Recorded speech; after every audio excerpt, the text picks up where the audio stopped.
Hang on. I don't know. We're going to go for it. It should be. It's been a while. A lot has changed. Mostly, well, got another baby. Beautiful baby girl. Everything's good there now. Other than that, I've been out of really any reverse engineering for a while. And if you're wondering why the audio has changed, well, my mic, this one, the good one, has stopped working. So right now we are working with what we've got. We're working with the webcam. That's it. Maybe I'll make a video about repairing that thing. We'll see. Anyways, today we have some sort of VidSoft.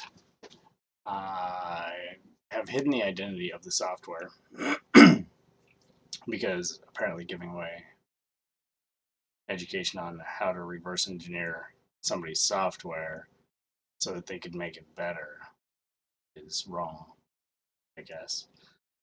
So, changed its identity, changed its name. Some of the icons are different. I've taken icons from other software and shoved it in there. So, yeah, none of that will line up. Anyways, the unregistered that you see in front of you, this is what comes up as soon as you load this program. And today we're going to look at kind of something I've been thinking about, and that is, that doesn't work in the real world. Some of my earlier videos way back, we talked about looking for names of functions, exports, things like that to determine where we should patch a program. Well, another one of those things is looking at strings. And most of the time, strings are a pretty good first indicator or first, go-to just to take a look. You sometimes get lucky. And more often than not, you'll find, well, where this says unregistered, that string's got to come from somewhere, right? So we're going to attach to some sort of VidSoft and not let it pause. It's good. Excuse me. So, unregistered, you are limited to 5 minutes of conversion time, whatever that is.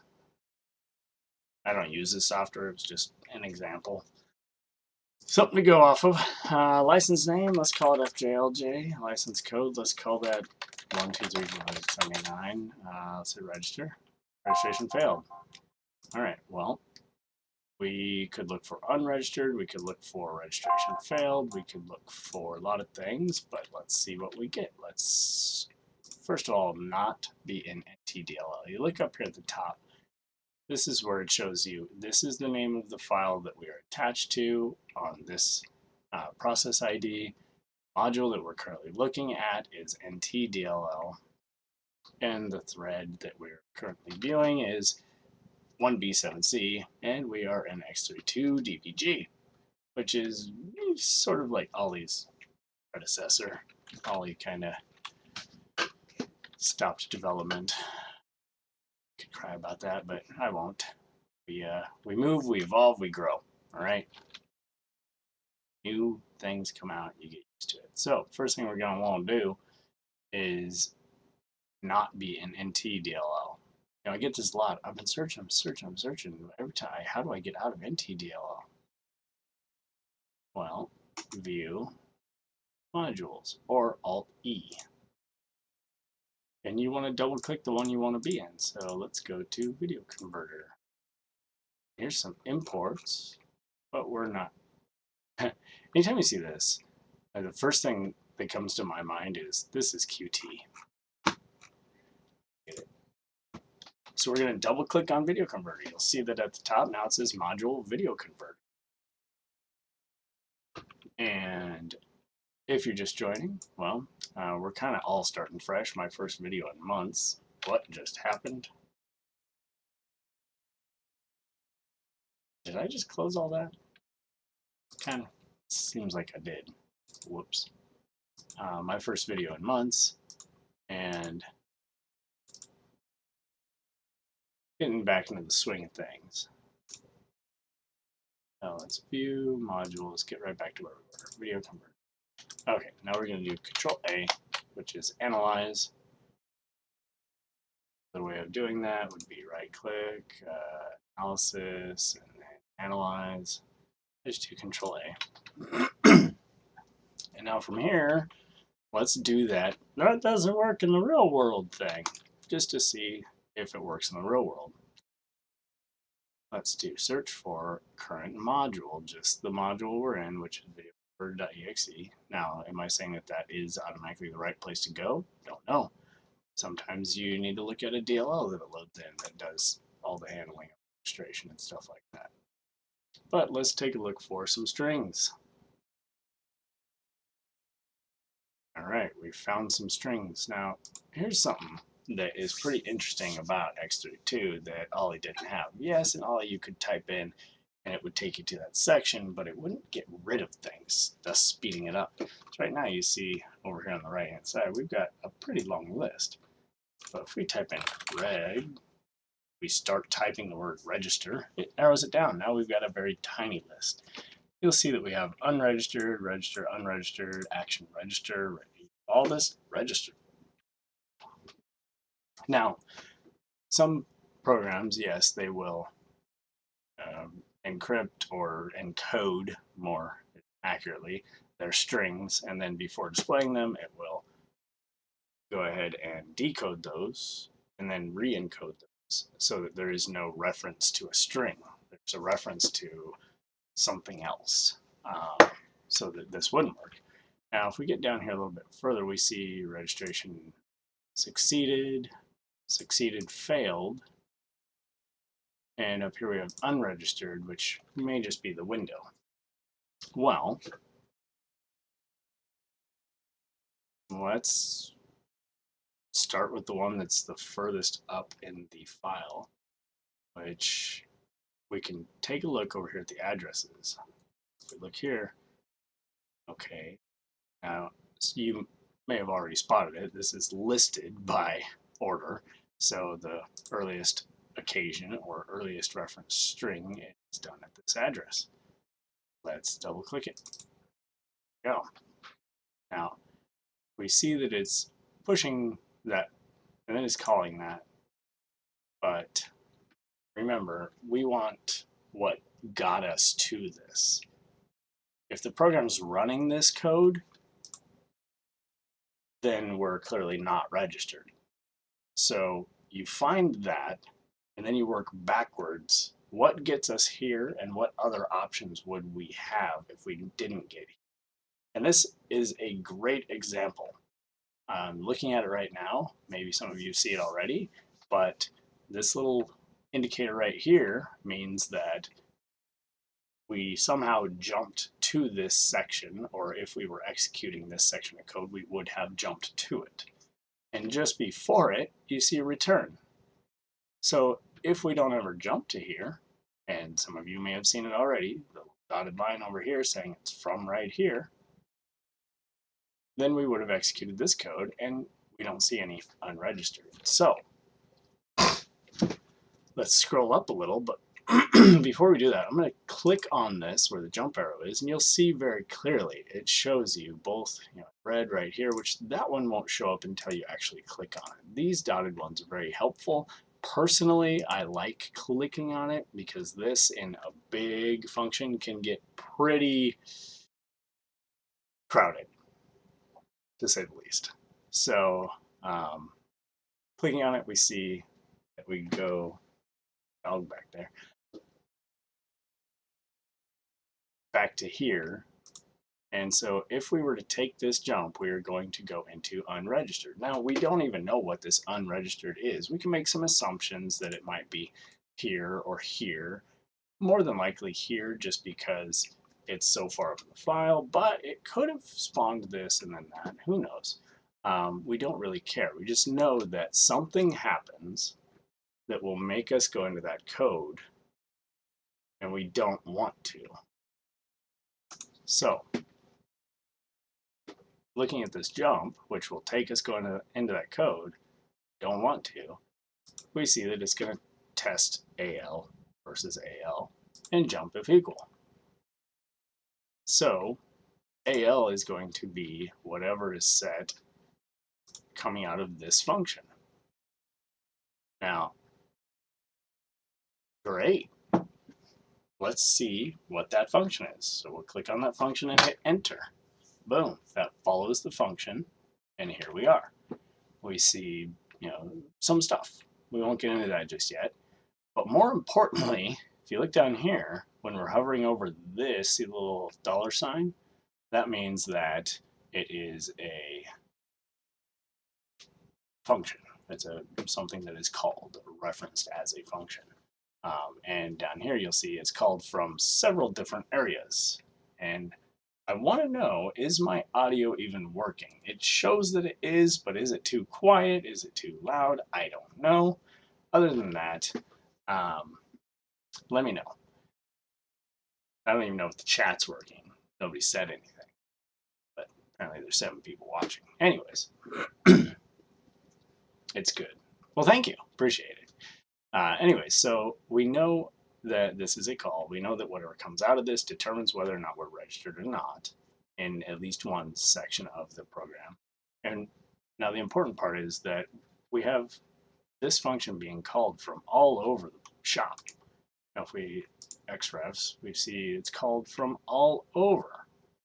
So this may be the only function that is used to determine whether or not you're registered. And typically in this case, what you'll want to do is figure out what the heck this is doing before it returns. Like, we don't care about everything it's doing, we just care what it returns. We want it to return AL1, because if it is equal to 0, then we're going to unregistered. Howdy, howdy. Good to see you. Thank you all for stopping in. Yeah, it's good to be back. Of course, it's going to be a little slow to come back, of course. Trying to kind of break things down a little bit more than I used to. But so now we want to take a look at the return section of this code. And if you scroll down, we'll see here's a return. Now, there's going to be several ways we can get relatively close to there, and there's going to be things that run in between. Now, really, we want to look at things that modify AL. And if we look here, hi, finally. Hi. Yeah, I know, right? I've been wanting to. It's just school and family and work, getting schedules back together, taking time off of work because of the baby and everything. Now having 3 instead of the 2, whereas normally around this time, one's at school, one's at daycare, and that's that. Well, now one's at school, one's at daycare, and the baby's finally asleep. So we have until she wakes up, or an hour and a half, because then I gotta go get the other one from school. It's just running around nightmare. So the streaming is gonna be between 10 a.m. and 2 p.m. Wednesday, Thursday, Fridays, if I have a happy baby. If she's fussy or not wanting to take a nap or sleep, then, well, I'm not going to have time to stream, which, that's life. So back to this, we see another call here and a call here, and then we see a test EAX, and then a set not equal AL. And then we test that again, and then we move it, and we jump if equal down here. And then we do some other stuff.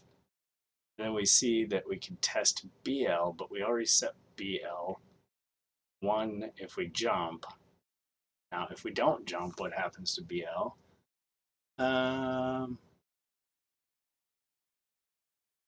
Looks like instead we set ESP plus 7 to BL instead of 0, and we would have just set BL1 right here. Sheriff Alley, I can't technically tell you what program it is. With a lot of the updates, That would be too dangerous and it would risk a lot. So it's some sort of vidsoft. That's what we're calling it. And we can learn from it.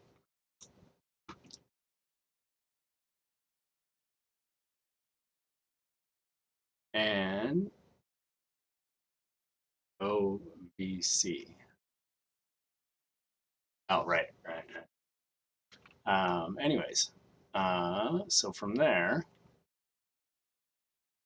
basically, if we look, this jump will go over these and then set as 0, test BL1, and then either jump down here or do some more stuff where BL gets changed back to this where we would have set a 0 or BL. So really, I think it all starts right here and in this call or this call.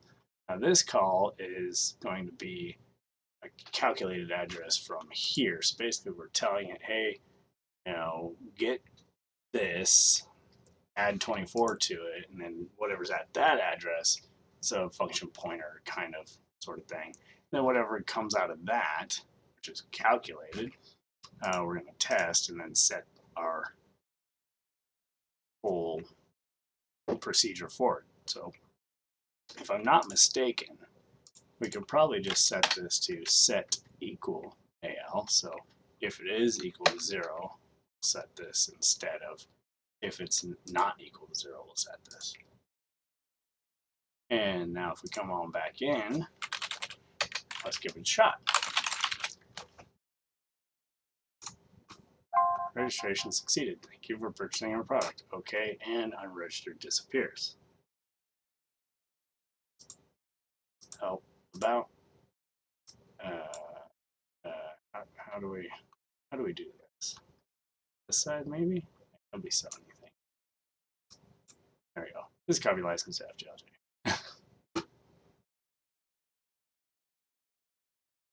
Anyhow, so that worked. And if we were to patch that, patch file, some sort of vidsoft. It probably won't let me patch here because I forgot to run as administrator. Let's see what happens.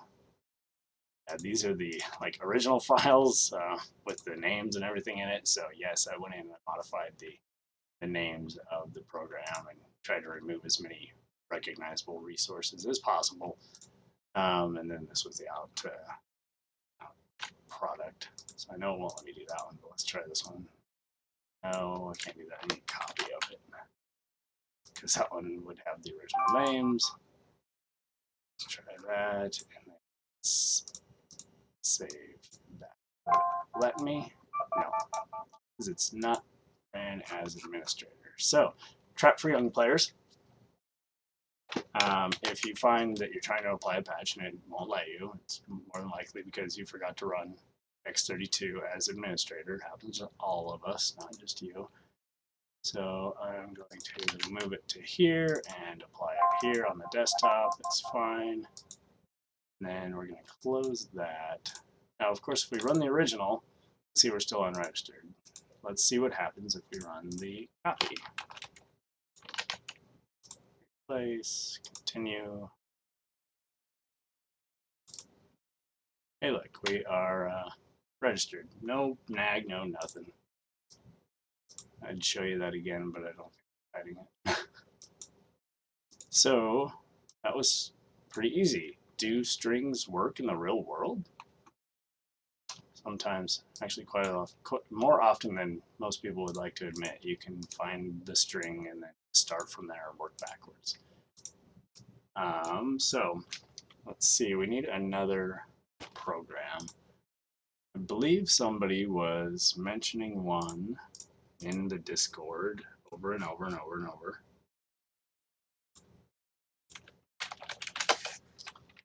Let me grab some information here.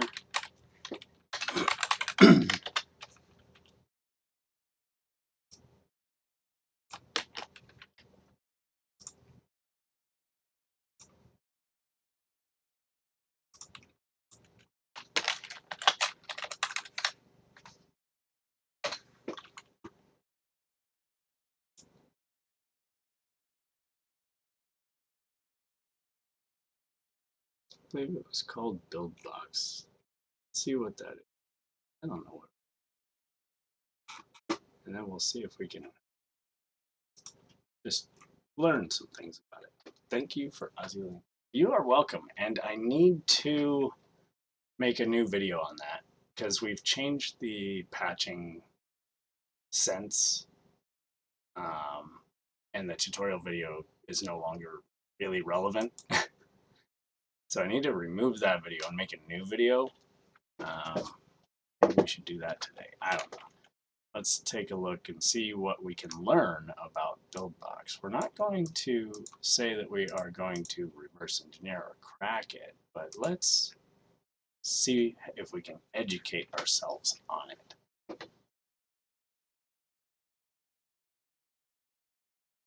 OzzyLink is a great piece of software. I use it quite often. SMC-based software protection.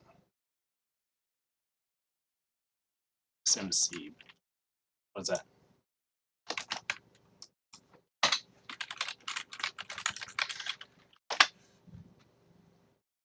Do I stream often? When I stream, I don't always stream, but when I do, I stream often. I'm actually just back from like a 3-month, 4-5 month. It's been a while hiatus, just because well, life. You can rewind and find it out. About BusyBox, let's educate ourselves. I know that BusyBox is used quite often on phones, things like that. And when it comes to using the software, let's see here. I mean, you can download source, so download the source. What's to reverse engineer? Let's see. No, I'm sorry, not BusyBox. That's my head. My head is BuildBox. My head changed it to BusyBox. BuildBox. What is BuildBox? Game Maker? I like game making. And I've cracked a few game making softwares in my days, just for letting them know. Register now. Oh, just to download? Oh, this is fun. Bob Tucker.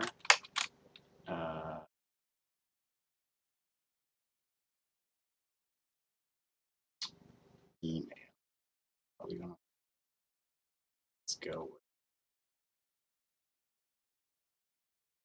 Let's go with this.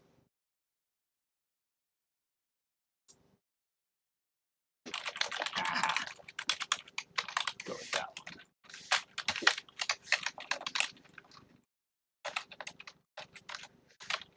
one. And our birthday, we'll call that, I don't know, April 18th of 57.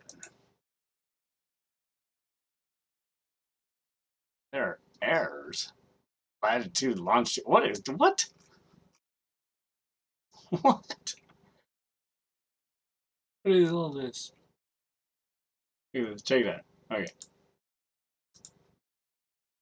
It wants latitude, longitude, GM. What is this? Address.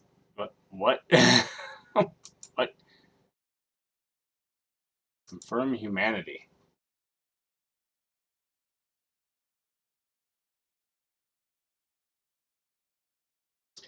Chimneys. There's chimney. There's chimney. That's a chimney. Those aren't technically chimneys.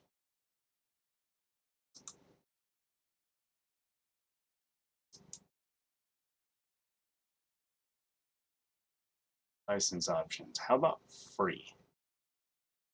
Do I have a free trial?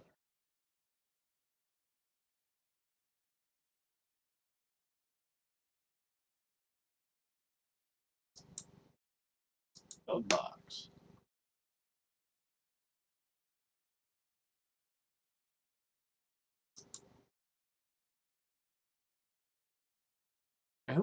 buy this when Unity is free. They just dumb it down a lot more, and then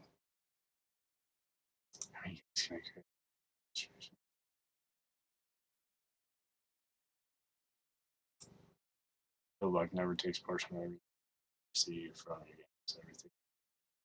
That's good. And is this a monthly subscription to develop games? I already don't like this software. Unity is free. No, make your own game engine. Or the Unreal game engine. Use that.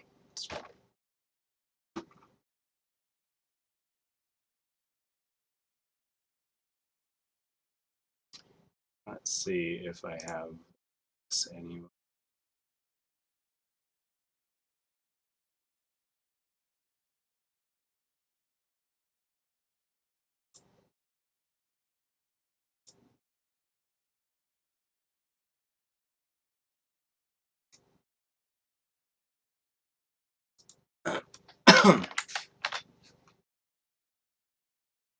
Download.buildbox.com/a bunch of stuff. Apparently on their forums, you can download the betas. So that's interesting. 3.0.0.2382 beta, December 28th, 2018. Let's help them out in their beta and see if they can implement some better protection, or need to. They may not need to. It may already be great.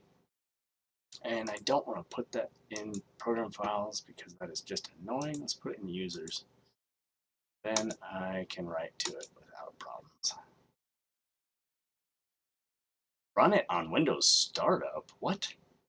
Get back to work! What? I do that. Install.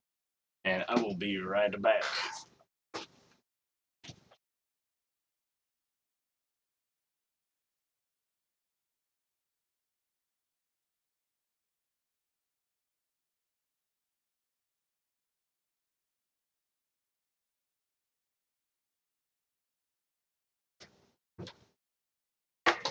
Alright, we have a happy sleeping baby. We're good to go. Alright, launch build. Sure. Launch it.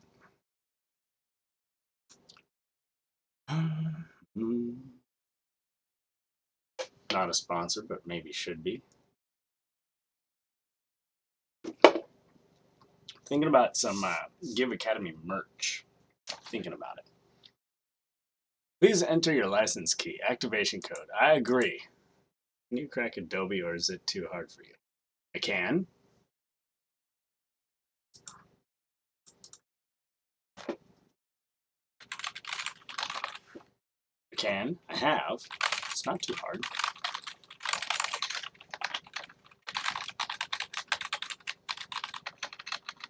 Now, if the question was, can I show you how, or can I share with you files? No, can't. Because that would be against all sorts of terms of services and be illegal and stuff like that. I tell you, this whole YouTube crackdown with the policy changes. I'm thinking pretty hard about just making a video section and a live stream section on my website, Give Academy, and then just putting the videos up there with files, and I mean not files for cracks, but like so you can follow along, and having a live stream section where people can just watch there, because then it's mine, and if anybody has an issue with it, I'm in control of those things. They can tell me, hey, we would like you to not have that video. Okay, fine. Let's negotiate. What tool would you use? It's always the same. It's always the same. I mean, tools, toolbox. You're either using Olly, X32, IDA, DNSpy, for like C#, stuff like that. .NET programming languages.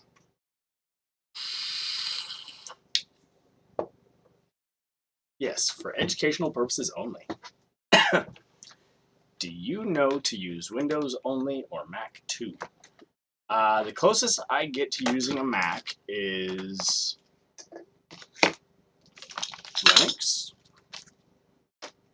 Linux and an iPhone. As far as a Mac itself, I know how to use it, and you can get the same software for it and do the same thing. But primarily, I use Windows and Linux. And don't get me started on which distribution. That's just a silly question right there.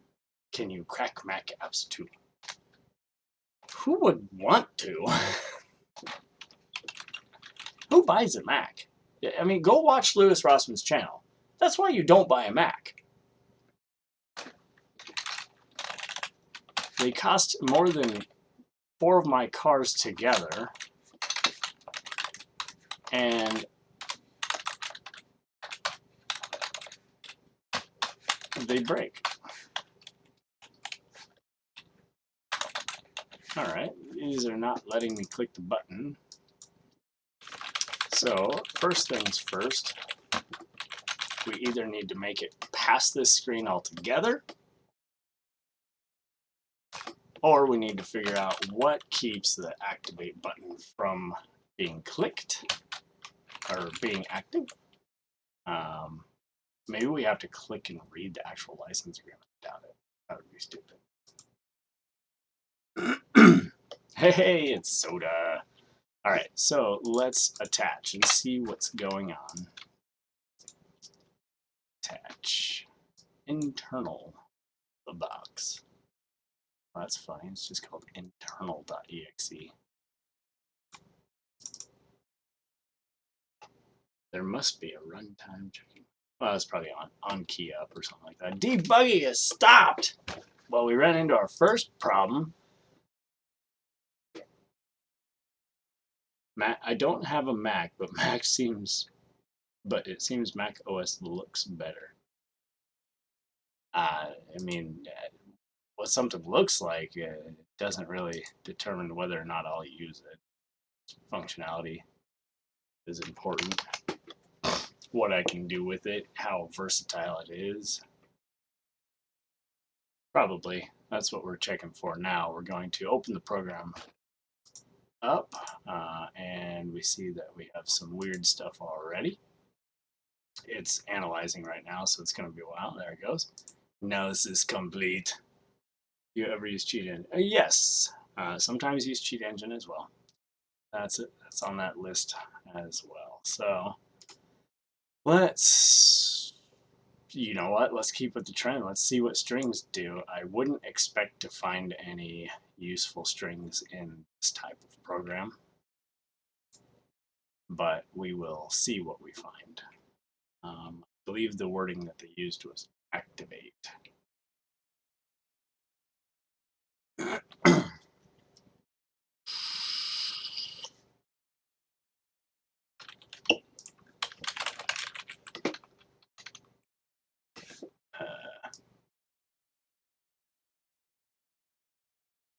Activation tag, update. Oh.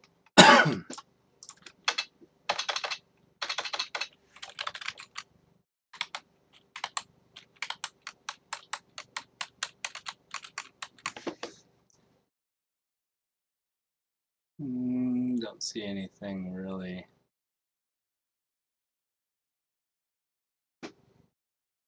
See the Linus videos, I'm sure.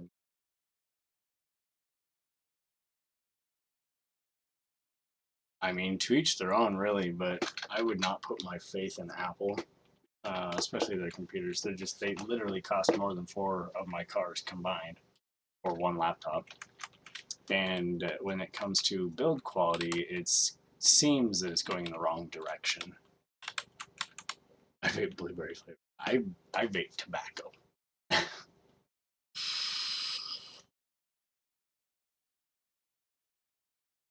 I'm kidding.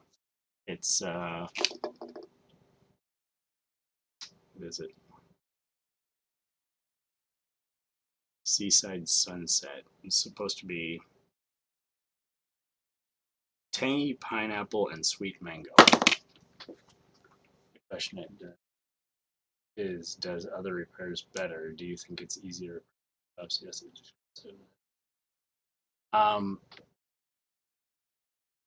Easy to repair laptops. If it's not a Mac, yes, because all of the parts are replaceable. The most annoying one to replace, of course, being a motherboard. If you have to replace a motherboard on a laptop, you got to find one that fits, usually one from the same model, otherwise you're going to have some problems. Search for a formation string, like, oh, that's a good tip. We'll do that in a second. Now, with a Mac, your storage is soldered, your memory is soldered, your CPU is soldered. Mac OS is good. What's good about Mac OS? I'm not trying to go into a rant or an argument, but what do you feel is good about Mac OS?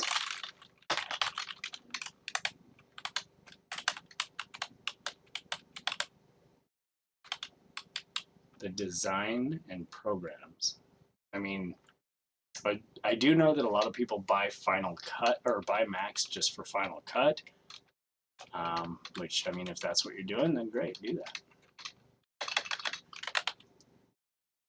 Xcode. You can run Xcode on Windows.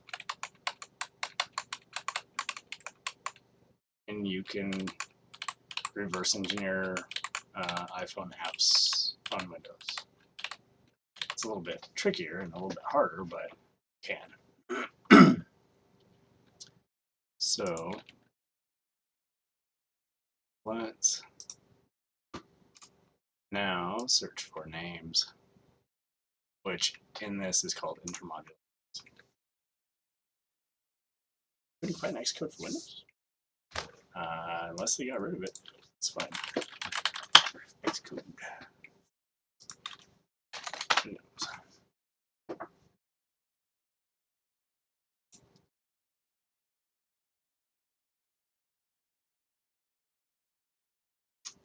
Yeah, a lot of times they do have debug symbols enabled.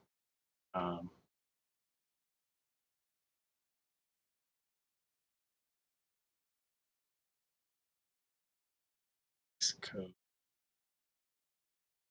You can virtualize. Oh. There used to literally be, I swear I still have it too,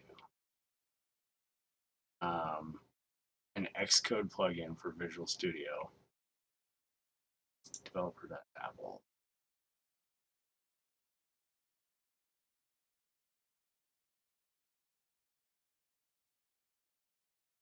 I don't know what the whole thing about Apple is.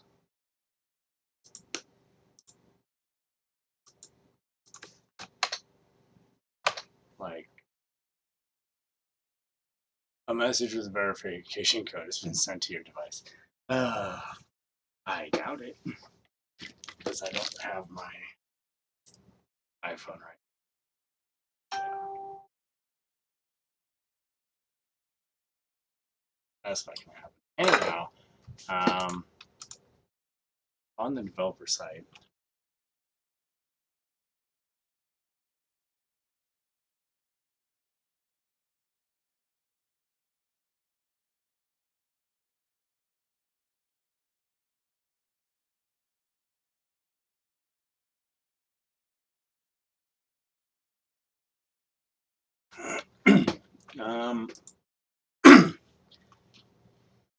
I wouldn't say that Windows abandoned anything. Like, Windows API is still very much used.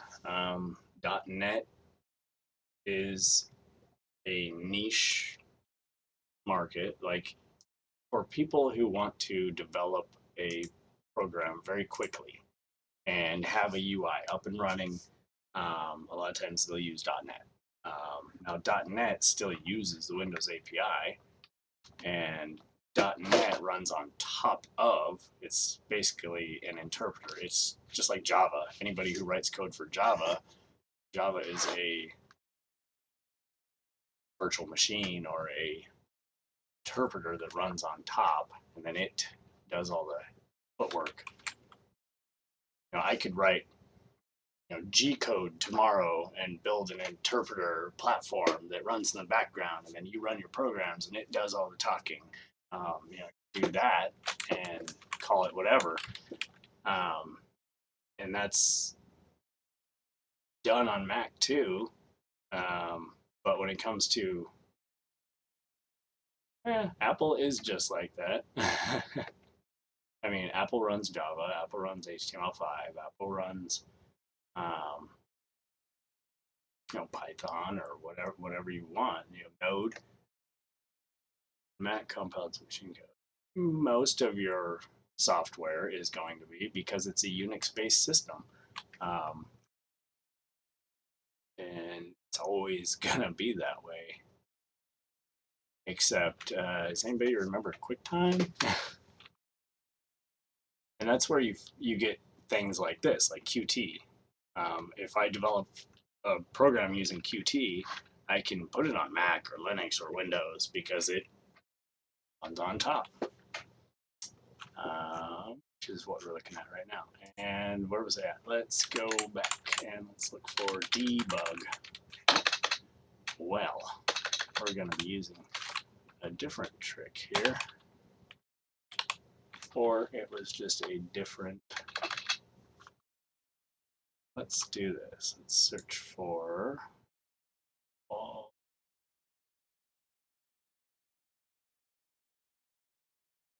Let's go to current.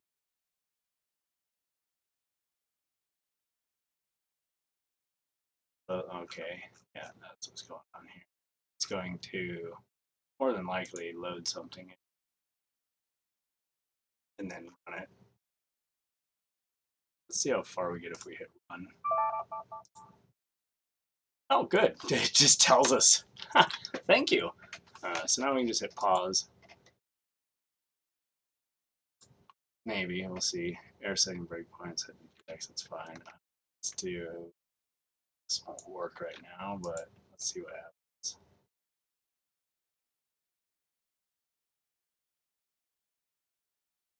That's going to close itself. Let's see here. Let's rewind. Also, some idea, if you create a customized OS like Mac and use graphics, you won't see it. Try to. It's very slow. Of course, it's very slow. There's no reason to run it in a VM. I mean, you can, but you could virtualize it in a container much easier than a VM. Customize OS like Mac and use graphics. You won't. I don't know what that means. If you create a customized OS like Mac, use graphics, you won't see it.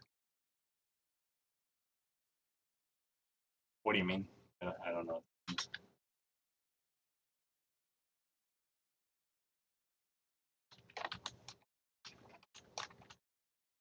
Alt F9, holding Alt F9.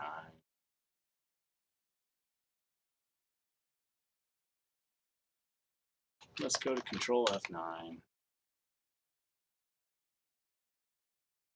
That'll execute till return. And this could be a while, because you don't know how. What? No, what I don't understand is you saying if you create a custom OS like Mac and use graphics, you won't be able to see it. You won't be able to see what? Your graphics? Like,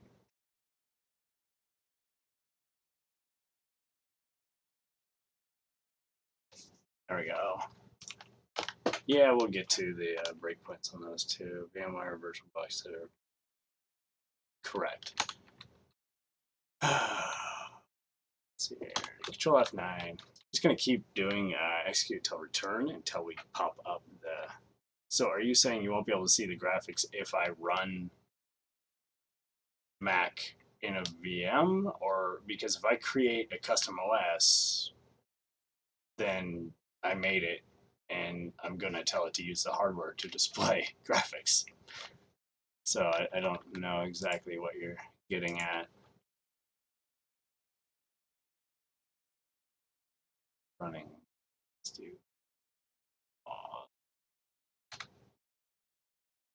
to know the code lines. That's what we're doing right now. We're taking a look to see if we can find that. Hello, friend.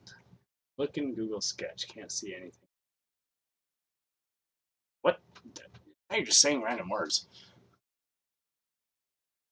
Okay, let's do Alt F9 now. A couple times. Control F9. It's going to run incredibly slow. It's nice to watch the steps live. I have some basic reverse engineering strings, but often successful things. That's just because you need to practice the tools on your belt. You've practiced the string one, but when that one doesn't work, what tool do you go to? That's where we're at right now, actually. Which this probably isn't the best example for that, just because this is going to be a bit higher, just going off of where we're at presently. Let's just do this. Let's go to view, not stop, view modules. He's supposed to get a link to Reddit post showing the Apple graphics. Damn, it doesn't. I don't, frankly, I don't care. And let's go to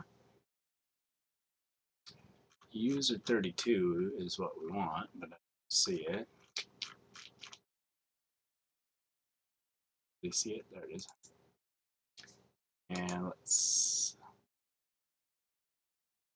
I didn't have to do this, but I'm going to do that way. I just closed it and it's here already. Message box A. More than likely going to be message box W. And then we want to go to, I believe it's in kernel 32, is debugger present. Is debugger present. And right on that guy. That's the right there. And then we want to grab that and go back to CPU. There, but modules internal to that. And we want to control A real quick. Wouldn't it be a good idea to create system-wide hook for NTDLL and to sense the checks for debug? Simply let the return and then log the call. Yes, would be a good idea. Be pretty cool. Until it CRC checks those. Well, no, I guess with the system-wide hook. What would be the best way to implement that? Because there are add-ons and plugins for this that you can basically do that. And it hides it. Just haven't done any yet. With olly, I had it.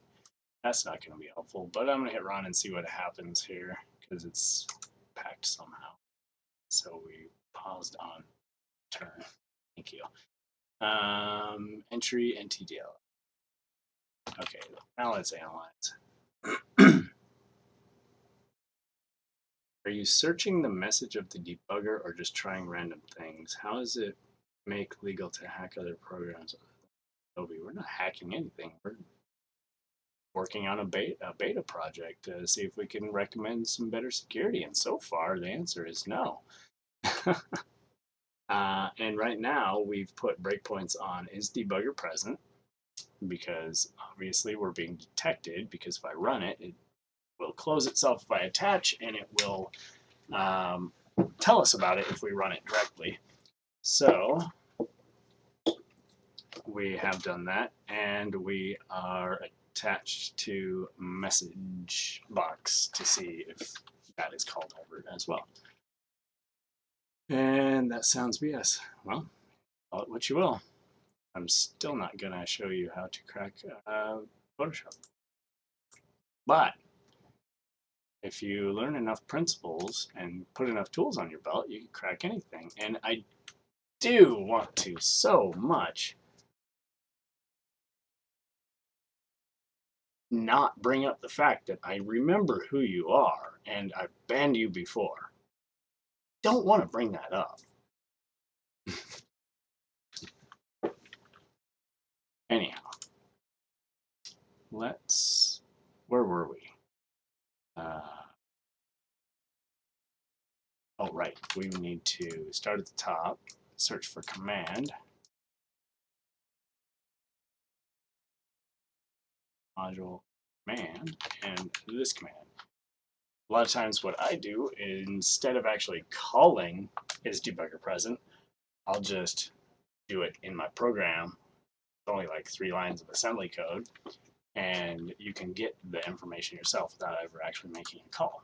So let's check and see if that command is anywhere in this module. So what is your recommendation? So in order to make a recommendation for better security, first you must determine that there is room to improve or that it is necessary. Again, like I said, we're presently looking into it. What is your website that you mentioned possibly putting videos on? Give.academy. Give.academy. So we didn't find that command anywhere, so that's good. Now let's go ahead and hit run. Hey, we stopped on message box W. So now we're going to hit F8 until it does these. Oh, look, we paused on isDebugger present too. And that's okay. We want to hit F8. We want to get back to the caller. Control F9. Now we're back in user 32. Control F9, F8, F9. And now, when we click this OK, we should be outside the call to message box. Boom. Message box. So we hit F8 a couple times. Here we go. So internal. Here we go. This is our call. It took us to it. We jumped right to this. And that was way up here at this spot. One thing I miss about Olly was you could just do that. There we go. So that's a hard jump right to it. So we would have landed either here or here. Now this is going to move the frame pointer into EAX and currently contains message box W. So pretty good chance that we jumped to right here. And that came from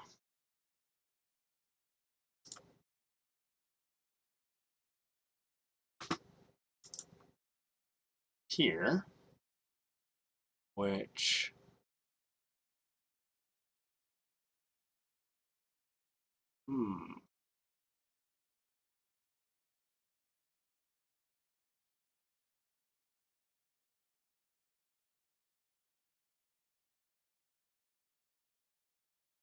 let's click that. End up here, and then we jump to there. But what brought us to this? Jump if equal test EBX. So we could just get rid of that. However, you'll look that the next call is going to add to the frame pointer EBX times 4. So sort of a calculated jump, and then push that, and then jump to the same exact place. So we need to know what the proper value is going to be before that happens. Now let's go back a little ways here. Here's our hard jump. We need to know how to get here.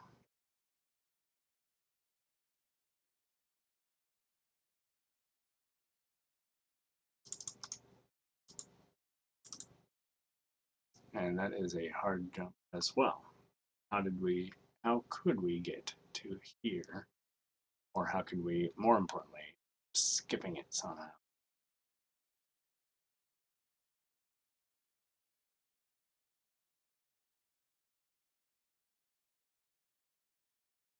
Hmm.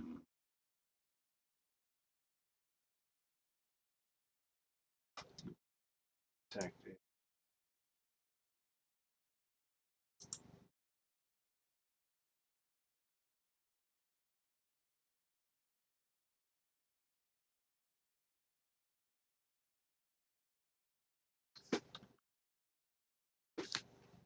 Hey, Mr. Josh, how you doing?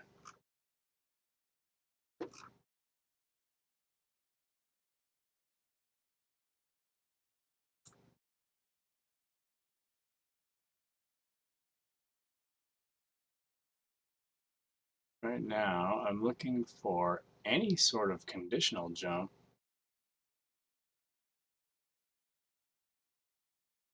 which I don't think we're going to get the leisure of having.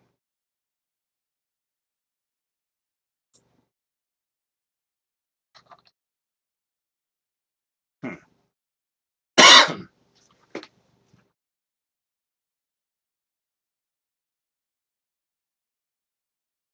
What are you up to today? Let's do this. Let's do F8 and see where we end up with this. Analyze again real quick because I may want to actually remove analysis from this module. When you was guess the product key, would that be a clue to that? No. I wasn't guessing the product key. I was just trying to get the format right to see if it would allow the button to come up. Which VM are you using? What makes you think I'm using a VM?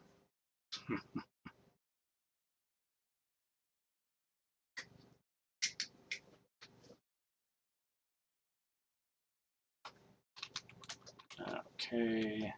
Increment.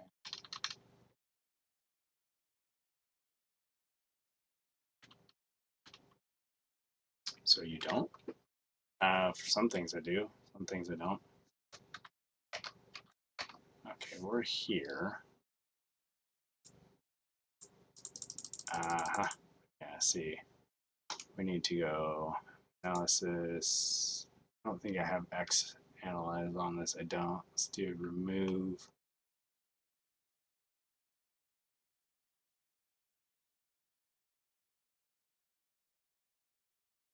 Module.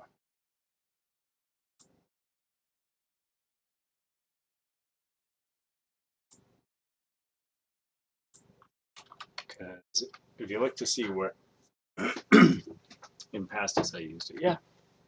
Sometimes I do, sometimes I don't. It depends on what I'm doing. So this return returns to right here, which if we go up one, is going to be formatted as this. So we've got some strange formatting here on the analysis.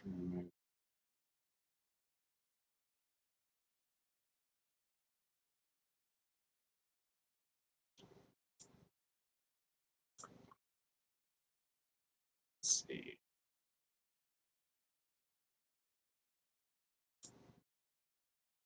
Expression, maybe 7. Doubt it, because that. It's already 7. So let's see. Let's go back. 1, 2, 3, 4.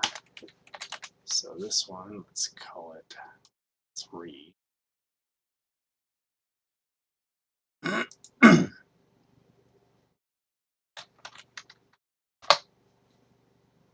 I didn't change it anyways. I wanted to break it. This is not actually what's there. But let's go like this and follow it through and see what happens. Shows flowchart assembly. I guess will be easier visually to see blocks. Yeah, I was gonna say one thing we might actually do is load this up in IDA, because x32 is definitely, I mean, it's doing its job, but it's not making it the easiest possible. To my eye, this looks like it's packed, and then it, because all these jumps with the calculating and then the jumping, they're all hard jumps. They're not like conditional jumps at all. So a lot of times you'll see this, and then you'll see it finally branch out. EDI, and it will basically jump to a calculated spot, and that spot that's calculated will be determined whether it's right or wrong or should go here or not. So instead of using a conditional jump, you calculate where you're going to jump to, and then you jump to that calculation. It's a little bit harder to spot, and so far I like it. And then a lot of times you'll even see a return used as a jump, because a return just goes to the top address on the stack. So if you push something to the stack and then turn, it's used as a jump.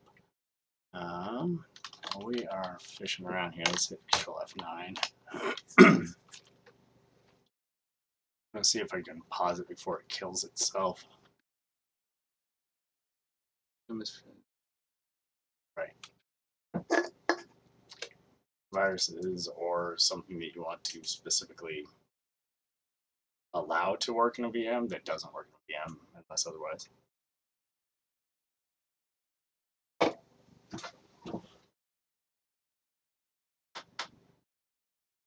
And I do have to take off in about 10 minutes. I don't think we're going to get too far on this one, but do I have olly on here? Yeah, x64, x32, or x86 to be proper, but yeah, it doesn't differ a lot. You just addresses and registers are twice as big. I do have olly. Let's try olly, and let's try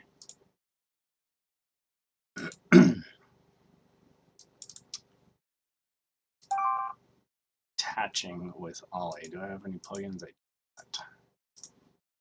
So box.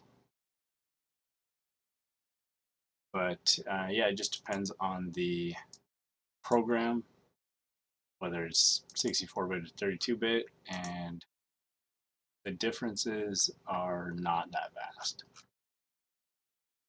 This one's called internal.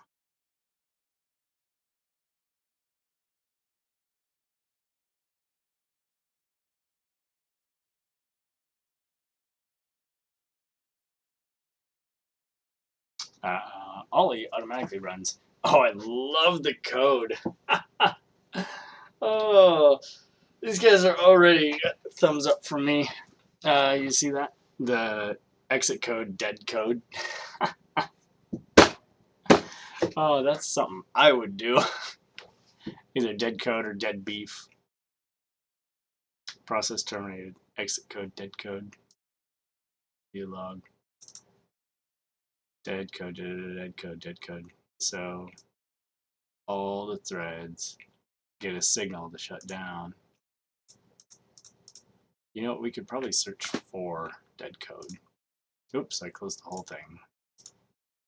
So olly will always ask me to run it as admin, and I do. So let's go like this. And we got about 8 minutes. We'll see what we can get done.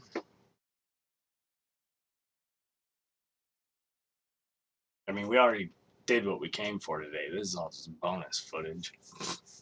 Bonus. Now, it's first stream back. It's meant to be awkward.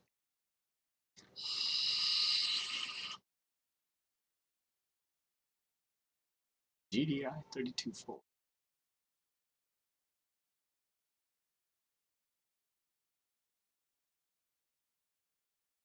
And while that's loading, I'll be right back.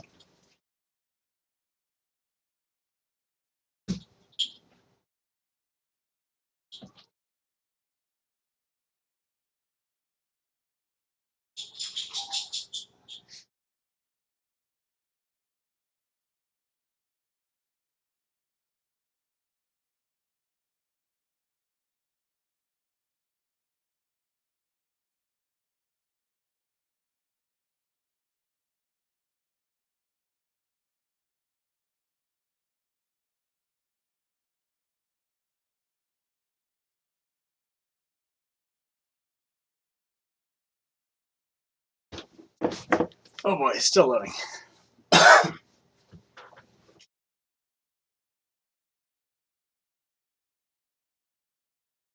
You can try to do this, but sometimes this causes it to kill itself.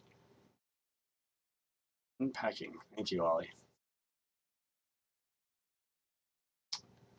Howdy, howdy. Where did I put it? In users.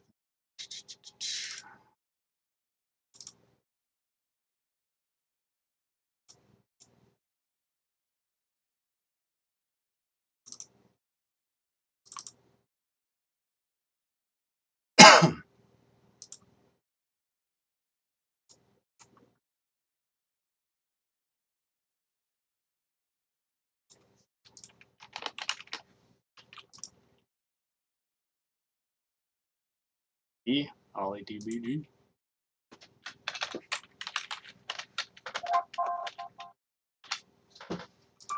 Dang. Where is 7Z when you need it?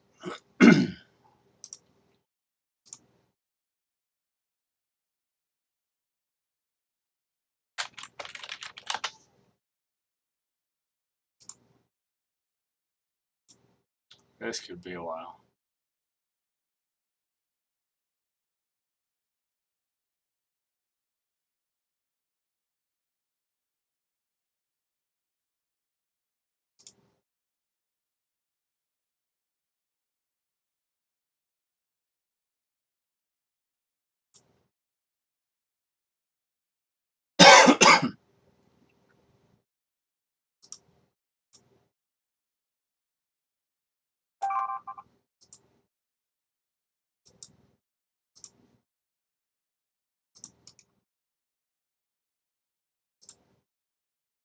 Did I not just install 7-zip?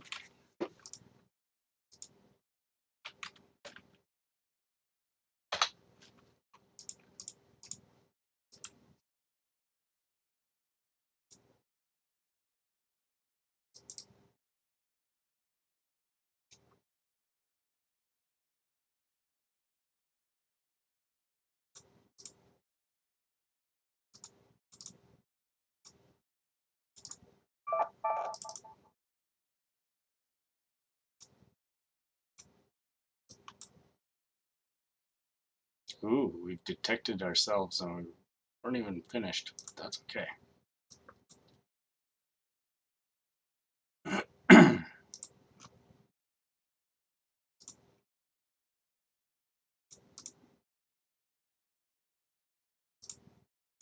think I just ran it and did all I want to do. Open. UPX? I doubt it's actually UPX, but oh.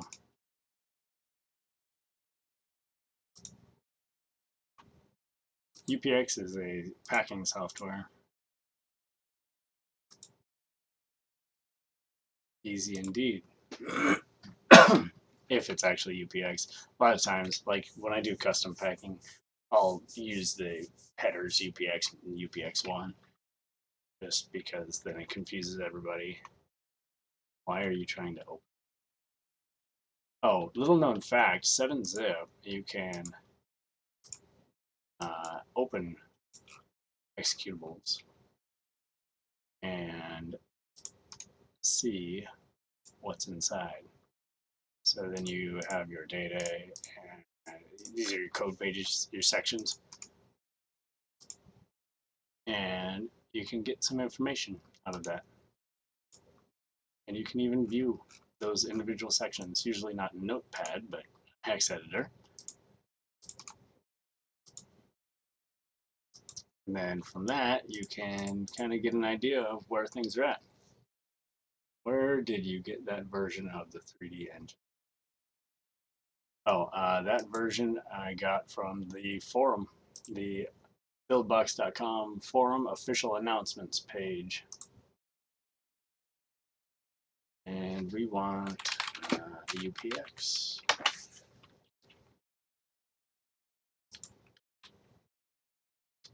Download latest release.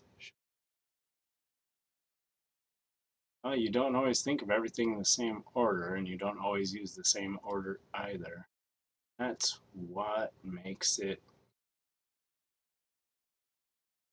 what it is.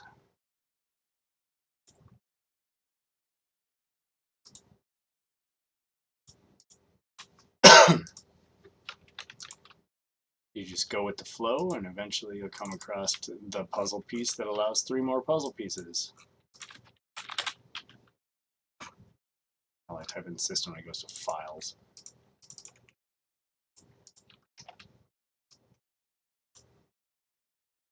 Cancel.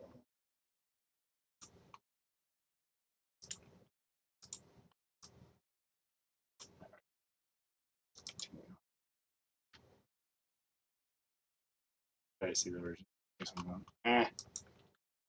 The version won't be that important, just because if it's actually UPX, then the latest version is going to be backward compatible most times. If not, then I'm just not worried about it. I can go from there and narrow it down. So, try the shotgun approach first and then narrow it down. If I have to go hunting and searching for a specific version, I would just unpack it manually.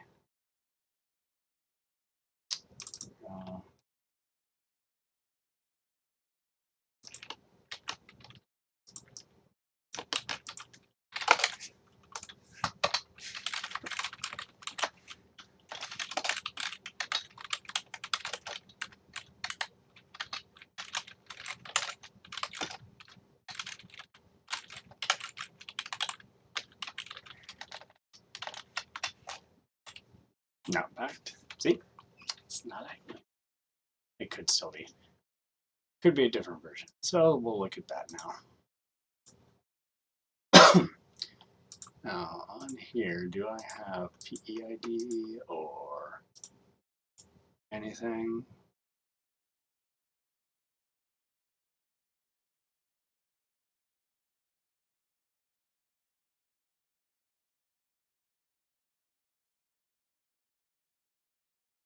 Don't see it.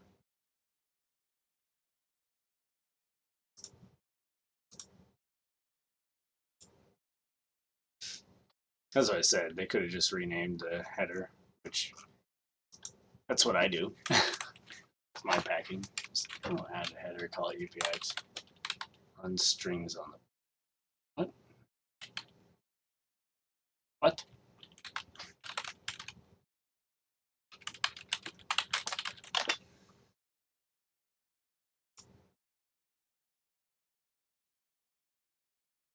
What's that other program I usually use instead of PEID?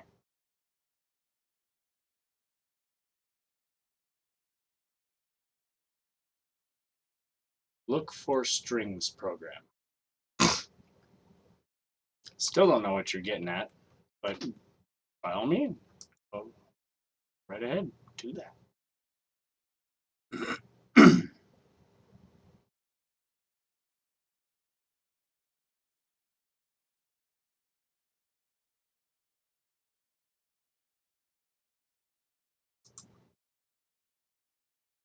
I hate this website.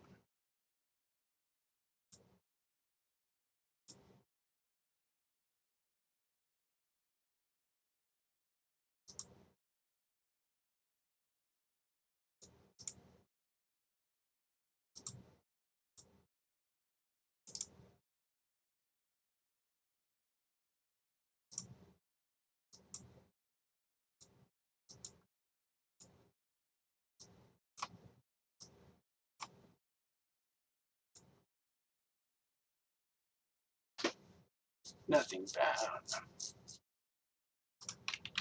Strings program basically extracts readable strings.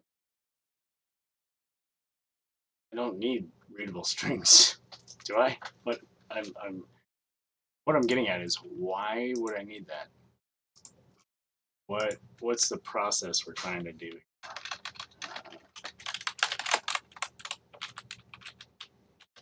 Yeah, sure. Let's see what that gets us. 2 PE tools. What is the one called that I usually use? I don't have half my shit.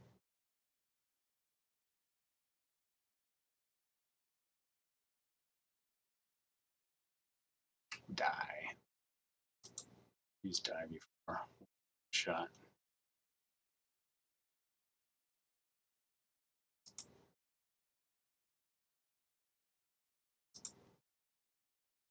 And I have to go here pretty quick, so this whole last portion here. If you're just joining, you didn't miss anything.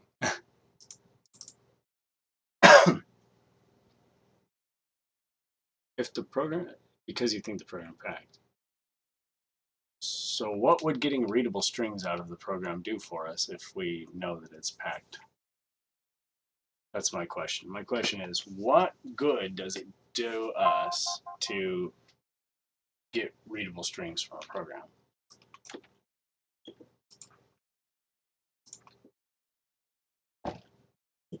What's the end goal with that?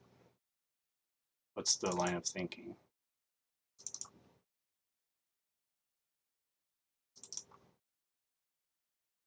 VM protect. Woo! Qt. See, that sounds a bit closer, but it did not get a version for it, so it could be something different also.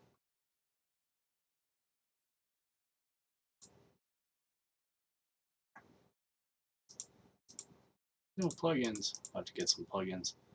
And the reason that I don't think it's actually VM Protect either,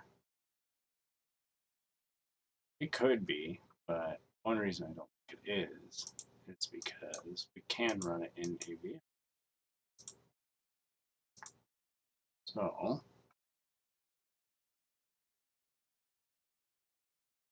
I'm going to get IDA set up on here. We're going to do some static reversing, and we will go from there.